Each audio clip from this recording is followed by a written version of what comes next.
दिल्ली के पूर्व मुख्यमंत्री और आम आदमी पार्टी के संयोजक अरविंद केजरीवाल के घर इन दिनों खुशी का माहौल है। उनकी बेटी हर्षिता केजरीवाल ने अपने जीवन के नए सफर की शुरुआत करते हुए संभव जैन के साथ शादी रचाई। शादी की तस्वीरें अब सोशल मीडिया पर वायरल हो रही हैं, जिनमें पूरा केजरीवाल परिवार बेहद खुश नजर आ रहा है। इन तस्वीरों में नवविवाहित जोड़े के साथ साथ अरविंद केजरीवाल, उनकी पत्नी सुनीता केजरीवाल और बेटा पुलकित केजरीवाल भी नजर आ रहे हैं। दिल्ली के न्यू मुस्तफाबाद इलाके से एक दर्दनाक हादसे की खबर सामने आई है। देर रात एक 4 मंजिला इमारत भरभरा कर गिर गई, जिसके सीसीटीवी फुटेज भी सामने आ चुके हैं। हादसे की सूचना मिलते ही स्थानीय पुलिस और दमकल विभाग की टीमें तुरंत मौके पर पहुंची और राहत एवं बचाव कार्य शुरू कर दिया। अब तक मलबे से 4 शव निकाले जा चुके हैं, जबकि 10 से अधिक लोगों के अभी भी मलबे में फंसे होने की आशंका जताई जा रही है। बताया जा रहा है कि इमारत में करीब 20 लोग रहते थे,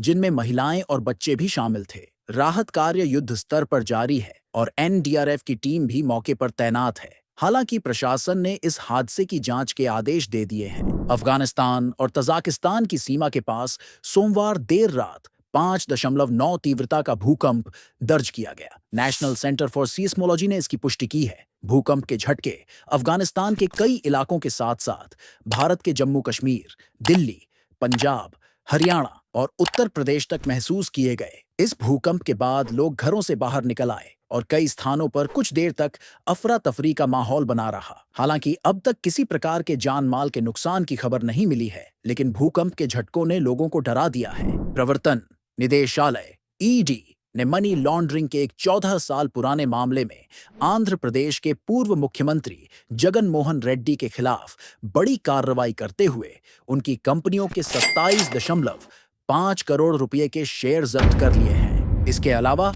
ईडी ने डालमिया सीमेंट से जुड़ी करोड़ों की कीमत वाली भूमि संपत्ति भी जब्त की है। यह मामला कथित तौर पर भ्रष्टाचार और अवैध रूप से अर्जित संपत्ति से संबंधित है, जो जगन रेड्डी के मुख्यमंत्री बनने से पहले का है। रिपोर्ट्स के अनुसार ईडी ने जिन 3 कंपनियों के शेयर जब्त किए हैं, वे कथित रूप से धोखाधड़ी और अनुचित निवेश सौदों में शामिल थीं। हालांकि रेड्डी और उनकी पार्टी वाईएसआर कांग्रेस ने इस कार्रवाई को राजनीतिक प्रतिशोध करार देते हुए कहा है कि यह केंद्र सरकार द्वारा विपक्षी दलों को निशाना बनाने की रणनीति का हिस्सा है। भारत और जापान के रिश्ते एक बार फिर मजबूती की दिशा में बढ़ते दिख रहे हैं। दी इकोनॉमिक टाइम्स की रिपोर्ट के मुताबिक जापान सरकार भारत को 2 बुलेट ट्रेन गिफ्ट करने जा रही है। यह बुलेट ट्रेनें Mumbai Ahmedabad high speed rail परियोजना के तहत भारत को सौंपी जाएंगी। जानकारी के अनुसार ये दोनों ट्रेनें साल 2026 में भारत को प्रदान की जाएंगी। यह गिफ्ट भारत और जापान के बीच मजबूत आर्थिक और रणनीतिक साझेदारी का एक बड़ा प्रतीक माना जा रहा है। इन ट्रेनों की तकनीक जापान की शिंकानसेन तकनीक पर आधारित होगी, जो दुनिया की सबसे तेज, सुरक्षित